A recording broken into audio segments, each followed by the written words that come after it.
വൈകിപ്പോയി എന്ന് മാത്രമല്ല, ഇപ്പോഴും അതിന് നടപടിയിലേക്ക് പൂർണ്ണമായി എത്തിയെന്ന് പറയാൻ സാധിക്കില്ല. ഈ പുറത്ത് വന്ന വിഷ്വൽസ് അത് അങ്ങനെ സാധാരണയായി പുറത്തു വന്നതല്ല. ഒരു കോടതി ഇടപെടലിനെ തുടർന്ന് തന്നെയാണ് ഇത് പുറത്തു വന്നത്. കേരളത്തിലെ പോലീസ് സ്റ്റേഷനുകൾ ക്രിമിനലുകളുടെ കൂടാരമായി മാറിയിരിക്കുകയാണ്. ഇത് ഒറ്റപ്പെട്ട ഒരു സംഭവമായി മാത്രം കാണാൻ സാധിക്കുകയില്ല.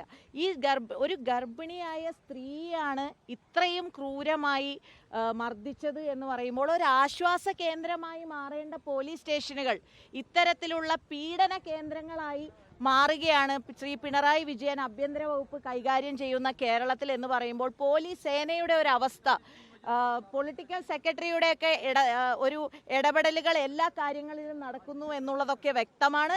ഇതിൽ ഇത്രയും ക്രൂരമായ ഒരു സമീപനം എടുത്ത CI പ്രതാപ് ചന്ദ്രനെ വെറുതെ സസ്പെൻഡ് ചെയ്യുക എന്നുള്ളതല്ല, സർവീസിൽ നിന്ന് പിരിച്ചുവിടണം എന്നുള്ളത് തന്നെയാണ് ഈ കാര്യത്തിൽ മഹിളാ കോൺഗ്രസിന് പറയുവാനുള്ളത്. ഒരു തരത്തിലും ഈ സമീപനത്തെ അംഗീകരിക്കാൻ കഴിയില്ല. ശക്തമായ പ്രതിഷേധങ്ങൾ രേഖപ്പെടുത്തുകയാണ് ഈ വിഷയത്തിൽ.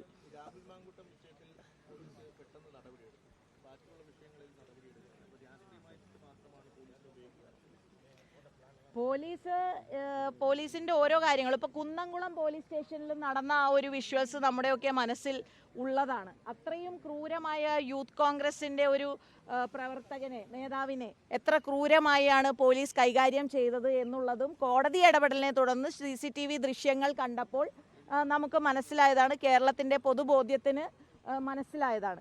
ഇത്തരത്തിൽ പോലീസ് എന്ന സംവിധാനത്തെ, കേരള പോലീസിനെ കുറിച്ച് നമുക്ക് എന്നും അഭിമാനമുള്ള പോലീസിനെ ഇപ്പോൾ വെറും ഒരു പാവയാക്കി മാറ്റി CPMന്റെ ഗുണ്ടകളായി പോലീസ് മാറിയിരിക്കുന്ന സാഹചര്യമാണ്. അവർക്ക് ഇഷ്ടമുള്ള കാര്യങ്ങളിൽ അവർ കേസ് എടുക്കുന്നു, ഇഷ്ടം ഇല്ലാത്ത കാര്യങ്ങളിൽ അതല്ലാതെ വിടുന്നു. പോലീസ് സ്റ്റേഷനുകൾ മനസ്സമാധാനത്തോടു കൂടി ആർക്കെങ്കിലും അങ്ങോട്ട് കയറി ചെല്ലാൻ സാധിക്കുമോ? ഇതാണ് കേരളത്തിലെ പോലീസ് സ്റ്റേഷന്റെ അവസ്ഥ എന്ന് പറയുന്നത്. CPM ഈ പരാജയത്തിന് ശേഷവും, ഇതിനു മുമ്പ് നടന്നതാണ്, പക്ഷെ പരാജയം, ഇത്രയും വലിയൊരു പരാജയത്തിന് കാരണവും ഇത്തരത്തിലുള്ള പോലീസിന്റെ സമീപനം കൂടിയാണ്. DGP ഓഫീസിന്റെ മൂക്കിന് കീഴിലാണ് ഒരു വനിതയ്ക്ക് അവിടെ മോർണിംഗ് വാക്കിന് പോലും നടക്കാൻ കഴിയാത്ത സാഹചര്യം ഉണ്ടായത്. DIG ലെവലിലുള്ള ഒരു ഓഫീസറാണ്. ജയിലുകളുടെ അവസ്ഥ എന്താണ്? അവിടെ ജയിലുകളിലുള്ള കൊടും ക്രൂരന്മാർക്ക് പരോള് വാങ്ങിക്കൊടുക്കുന്നതിന് വേണ്ടി കൈക്കൂലി വാങ്ങിച്ച കേസിൽ ഇതുവരെയും ആഭ്യന്തര വകുപ്പ് എന്തെങ്കിലും ഒരു നടപടി സ്വീകരിച്ചോ? അപ്പോൾ ഇതെല്ലാം ഈ ക്രിമിനലുകളെ പ്രൊട്ടക്റ്റ് ചെയ്യാനുള്ള, അവർക്ക് വേണ്ട സൗകര്യങ്ങൾ ഒരുക്കാനുള്ള, അത് ലഹരിയാണെങ്കിലും മദ്യമാണെങ്കിലും പരോളാണെങ്കിലും അതെല്ലാം വാരിക്കോരി കൊടുക്കുവാനുള്ള ഒരു സംവിധാനമായി കേരളത്തിലെ പോലീസ് മാറിയിരിക്കുകയാണ്. ഇത് ഏറ്റവും വലിയ ജനങ്ങളോടുള്ള സമാധാനമായി ജീവിക്കാൻ കഴിയാത്ത അന്തരീക്ഷം, പോലീസ് സ്റ്റേഷനിലേക്ക് കയറാൻ കഴിയാത്ത സാഹചര്യം, ഇതെല്ലാം നിലനിൽക്കുകയാണ്. അതേപോലെ ഇത് നോക്കി നിന്ന കുറെ പോലീസുകാരുണ്ട്. ഇങ്ങനെ ഒരു സംഭവം നടക്കുമ്പോൾ അവിടെ മറ്റു പോലീസുകാരുണ്ട്, വനിതാ പോലീസ് ഇത്രയും വലിയൊരു സംഭവം നടന്ന് മൂടി വെക്കാൻ ശ്രമിക്കുകയും അതിന് കൂട്ടാളികളെ പോലീസുകാരും നടപടി വേണ്ടേ?